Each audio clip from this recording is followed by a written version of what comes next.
No, a goldfish does not have a 3-second memory. No, the North Star is not the brightest star. No, coal doesn't turn into diamonds. Surprised? There are literally hundreds of more pieces of information where that came from in my book, Facts That Aren't True. Click the link in the description to learn more.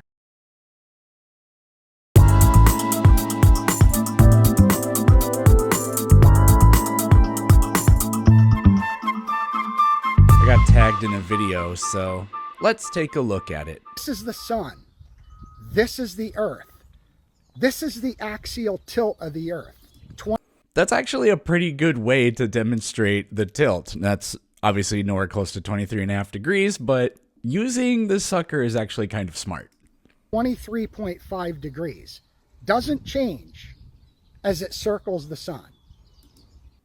Correct. Earth's tilt doesn't change. Hey, I can show you guys this thing. Some of you were present for the live streams where I built this, but yeah, so there's the Earth and its tilt, and as it goes around the sun, which is very slow, so I'll speed this up in post.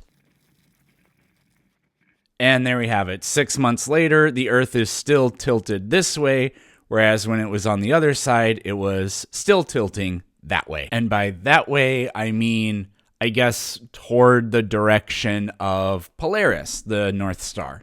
See, the tilt doesn't change. Now over here, the sunlight's hitting the upper portion of the ball. Yep, summer in the Northern Hemisphere. It's summer. Goes around to here, autumn equinox. Around to here, the light is hitting the bottom portion of the ball. Around to here, spring equinox. Back to here. You have to wonder if they actually know that when it's summer in one hemisphere, it's winter in the other hemisphere. Because honestly, I've looked at so much content that they've produced where they don't understand because they have misunderstandings about what causes seasons. Even when they try to critique the globe model, they just still don't get it. Now this imaginary line of an axial tilt is supposed to be pointing at Polaris the whole time during its journey around the sun, which is 584 million miles. Now, if it changed its axial rotation like this, I could see how it would work, pointing at Polaris, but we wouldn't have seasons. So he's doing... I'm so sick of addressing this. Pardon me for not knowing this off the top of my head, but yeah, it's over 400 light years away. So 2.5 quadrillion miles away. Great. 1, 2, 3, 4, 5, 6, 7, 8, 9, 10, 11, 12, 13, 14, 15. All right, 2.5 quadrillion miles for our... It would actually be the height, but it's not going to matter. I can just plug it in for each length. And then 200 million miles, because we're 100 million miles from the sun. Not exactly, but close enough. And 6 months later, we're on the opposite side, so we'll double that. So what is the angle we're going to create here? That's what we're going to solve for. The angle is... Where is it? It can't calculate the angle. It goes beyond what it's programmed to be able to calculate. Okay, this website actually gave me an answer. I mean, I don't know if that is correct, but 10, 100,000, 10,000, 100,000. So 45 millionths of a degree, something like that. In other words, he's trying to say that there should be parallax, and there just absolutely should not be. For example, is if you fix a telescope on Polaris and leave it there, it's not going to move out of that telescope. Yeah, which is consistent with our model of the way it is. What's not consistent is that you absolutely have to be able to see Polaris from everywhere on the Earth if the Earth is flat, but you can't. Let's see, somebody explained this. It's that many light years away. It's similar phenomena to how the sun barely moves when you're driving 70 miles an hour, especially if it's in front of you. Yeah, or you could just Well, don't stare at the sun, but if you were to look at the sun with one eye and then close the other, I am certain that the distance in inches between your eyes versus the distance in miles to the sun, it's almost certainly greater, actually, as a ratio than what we're dealing with here. Not a good example. Point a pencil at a mountaintop and begin your journey around it. Don't move. Yeah, so he switched. So instead of the person's example of an object that's 100 million miles away, he said, pick an object that's only a few miles away. All right, scrolling page, absolutely goated with the response here because it's way closer than the sun. I don't know why, but when I click on this, it doesn't load comments. I looked it up on my phone, and the only thing Rich said in response was, I know all about scale, not buying it. Why can't you see Polaris from the South Pole? There is no South Pole. I mean, if the Earth is flat, fair enough, but what about the Southern Hemisphere? Yes, Truth Bomb with the appropriate question here. It moves below the apparent horizon. There's absolutely no explanation for why that would happen if the Earth is flat. In fact, I've done it. Countless people have done it. You can establish base angle, and then determine exactly what, if the Earth is flat, the height of Polaris is, and then establish what angle in the sky it should make from any distance, and it never, ever, ever works for a flat Earth. It always works for a globe Earth, because its position will be the same thing as your latitude. Well, it's kind of the inverse from 90 degrees of your latitude. But he's not done yet. Let's see. Who knows how long? Years and years. My question is, how does Polaris stay fixed? So, just kind of some context clues into the general complete lack of any kind of intelligence. You never put the sun, if the sun is your natural light source, you don't put it behind you because the video ends up looking like this. In the sky without changing the Earth's axis as it revolves around the sun. I can hear the globe believers chuckling already. Uneducated flat earther. Well, yep. Well, I'm going to answer my own question. Because the circle around the sun is too tight of a circle, it's unnoticeable because Polaris is light years away. Oh, okay. The laughing stopped. Well, you can keep believing that, but you're talking to me here, okay? I'm Truman from The Truman Show. Good for you. So, in other words, yeah, Globey, your idea is consistent, and mine isn't. But I still don't believe. Like, what the hell was that? Zero evidence for flat Earth? How many times have I seen that in the comments? In mine and other people's. Well, now I'm pulling out the nuclear. Oh, no, not the nuclear. Not zero evidence. 100 proofs the Earth is not a globe. Way to not hold it up to the camera in a way that anybody can see it. Now I'm going to put it up on the screen. Okay, thank you. By William Carpenter in 1885. Yeah, I'm pretty sure that's the book I referenced in my modern day debate not that long ago. Is he going to give us any examples from it? Pages, 34 pages if you just want to read the proofs. So now you have 100 proofs, not zero. I'd like to see 100 proofs of the globe model. I will purchase that book. Okay, so he's not going to share a single one. I think there is one bit of strong evidence that I will call proof of flat Earth, and that's if you go to the beach and you look side to side. The water is flat. Oh, geez, that? This isn't super high quality, but here's a demonstration of why that would be. So as we zoom in, notice how the curvature just keeps disappearing on a local scale. Yeah. So on the ocean, you're not going to see any like left to right curvature, but you do see the front and back curvature. It's actually really apparent because there is a horizon. How do we know the circumference of the Earth? Well, because some guy back in 240 BC stuck two sticks in the ground 500 miles apart in Egypt, one in Alexandria and one in Syene.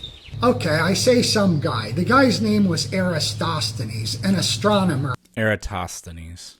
of that time period. Now, somehow he was able to observe the angle difference in each of the shadows of the sticks. And then he did the math to do the circumference of the Earth. Observable, testable, repeatable. Yeah, isn't that the mantra you guys are always parroting that you have to be able to do? Well, here's an example. Now, how he knew the difference from 500 miles away, I don't know. Maybe he called his buddy on his cell phone. Now, just 10 years before that experiment, another astronomer, Aristarchus of Samos, Aristarchus, calculated or predicted, whatever you want to call it, the sun to be 2.7 million miles away. After Aristarchus of Samos did this calculation of 2.7 million miles to the sun, there was no specific distance calculated for years and years after that, all the way through Copernicus. I like how he's not talking about the circumference of the Earth at all.